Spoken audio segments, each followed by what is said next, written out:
Kwanza wacha nishukuru viongozi wa kaunti hii, walikuja tukaketi chini na wao na tukakubaliana mambo ya maendeleo ya Migori. Mambo ya barabara, mambo ya stima, mambo ya maji, mambo ya masoko, affordable housing na kazi zile zingine zote. Na mimi nataka niwapongeze viongozi wa Migori kwa umoja wao. Kwa sababu ya umoja ya viongozi wa Migori, pia umoja ya wananchi itapatikana.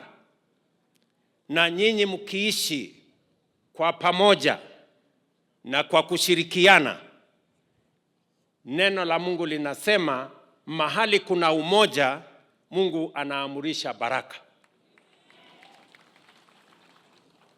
The Bible says in Psalms 131 verses 1 and 3 that where there is unity, God commands a blessing. So nyinyi watu wa Migori, kwa umoja wenu na mshikamano wenu, mimi nataka niwaombee Mungu awapatie ndio hii Migori County iwe ni county ya baraka. Nataka niwashukuru pia watu wa Suna East hapa.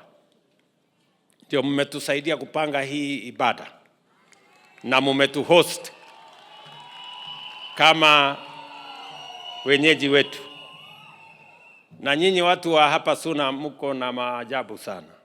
Nyinyi ni watu wa maana sana. Nimekuja nikuje nione watu wa Suna East. Watu ambao hawana ubaguzi, hawana ukabila, hawana mipaka ya dini. Mimi nawaambia watu wa Suna East, pongezi sana.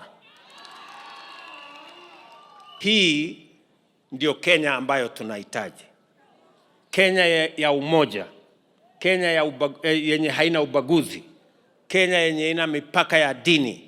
Sote tunaweza kuungana kama watu wa ndugu moja, watu wa taifa moja, tuweze kutembea kwa pamoja.